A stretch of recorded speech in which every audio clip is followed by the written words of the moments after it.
Bismillahirrahmanirrahim. Alhamdulillahirabbil alamin. Wassalatu wassalamu ala Rasulillah wa ala alihi wa ashabihi wa mawala. Alhamdulillahirabbil alamin.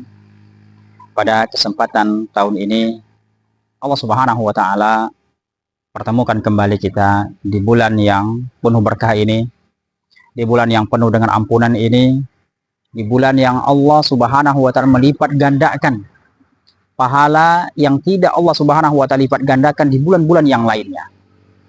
Maka hendaklah kita bersungguh-sungguh meningkatkan ibadah kita. Hendaklah kita pasang target-target yang tinggi dalam ibadah ini. Tentunya sesuai dengan kemampuan kita.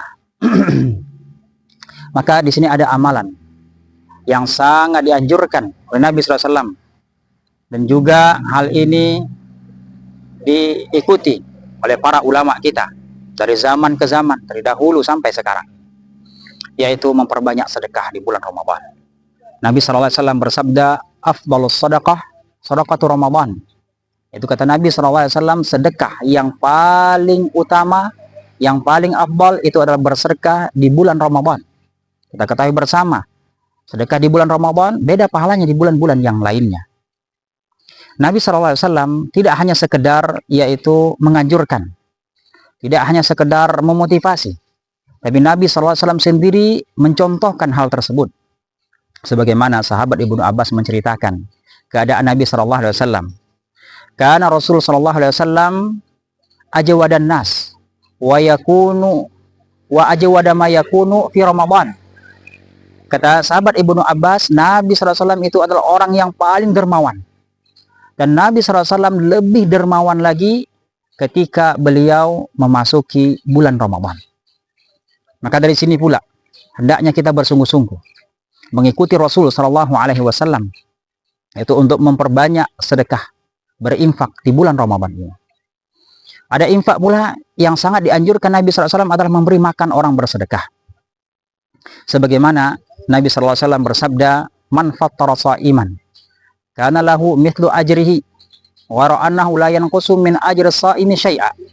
Kata Nabi SAW, barang siapa yang memberi makan orang yang berbuka, kemudian dia pun akan mendapatkan pahala puasa dari orang berbuka tersebut tanpa mengurangi pahala orang yang berpuasa tersebut sedikit pun.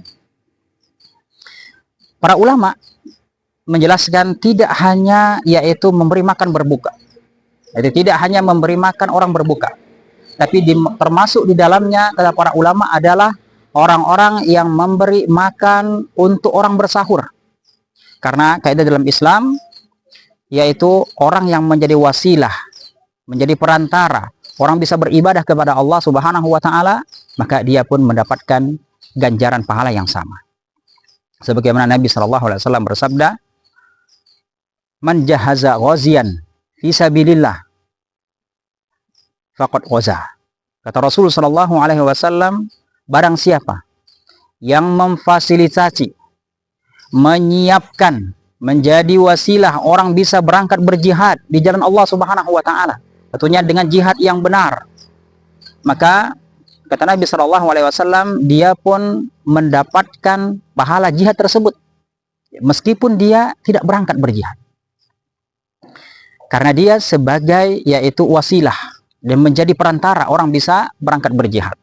Maka demikian pula orang yang memberi makan untuk orang bersahur, dia menjadi wasilah untuk orang bisa berpuasa, maka dia pun mendapatkan pahala puasa tersebut. Jadi tidak hanya memberi makan orang berbuka. Tentunya ini sesuai dengan kemampuan kita, maka kita berusaha. Kalau bisa setiap hari ada orang yang kita beri makan berbuka dan beri makan bersahur, atau hanya salah satu dari keduanya. Kemudian kata Nabi SAW juga bersabda, yaitu idza matal insanu inqata amalu illa min thalasin. Apabila seseorang meninggal dunia, yaitu terputuslah semua amalannya kecuali 3 perkara. Yang pertama, ilmin yuntafa'u bih. Yang kedua, sadaqatin jariyatin. Yang ketiga, awwaladin salihin yad'ulah. Kata Nabi SAW, apabila seseorang meninggal dunia, terputuslah semua amalannya kecuali hanya 3 perkara. Yang pertama itu adalah ilmu yang bermanfaat yang ia ajarkan kepada manusia. Kemudian yang kedua adalah sedekah jariah. Kemudian yang ketiga adalah yaitu anak yang soleh senantiasa mendoakan orang tuanya. Ini sedekah jariah yang terpanjang. Artinya adalah yaitu yang berkaitan dengan ilmu. Sedekah jariah yang terpanjang adalah yang berkaitan dengan ilmu. Nabi SAW telah menganjurkan hal tersebut. Nabi SAW banyak hadis menganjurkan kita untuk belajar dan mengajarkan ilmu. Nah, apa kaitannya dengan sedekah ini? Artinya kita di bulan Ramadan ini berusaha mencari yaitu infak dan sedekah kita, atau menyalurkan infak dan sedekah kita juga kepada yaitu hal-hal yang berkaitan dengan ilmu. Entahkah kita membangun masjid yang di sana digunakan untuk majelis ilmu, ataukah kita membangun pondok pesantren atau menyumbang untuk pondok pesantren, atau kita menyekolahkan menjadi orang tua asuh bagi anak-anak kaum muslimin yang kurang mampu untuk bisa belajar agama Islam. Maka ini semua adalah bagian daripada jariah ilmu. Gambarannya seperti ini. Kalau kita misalkan menyumbang untuk pondok pesantren, kemudian di sana digunakan untuk orang belajar. Orang belajar di sana kita sudah mendapatkan pahala. Kemudian ketika orang belajar tersebut mengamalkan ilmunya, kita mendapat pahala juga dari pengamalannya tersebut. Itu kalau satu orang. Bagaimana kalau banyak? Kalau orang tersebut menjadi dai, kemudian dia mengajarkan kepada umat 1, 2, 10 dan banyak lagi, maka kita pun juga mendapatkan pahala jariah dari orang tersebut. Karena kita ikut andil di dalam pembangunan pondok pesantren, di dalam pembangunan masjid tersebut. Semoga Allah Subhanahu wa taala jadikan kita orang-orang yang sukses di dalam Ramadan ini. Semoga Allah Subhanahu wa taala menerima segala ibadah kita. Semoga Allah Subhanahu wa taala mengampunkan segala dosa-dosa kita. Demikian, semoga bermanfaat. Barakallahu fikum.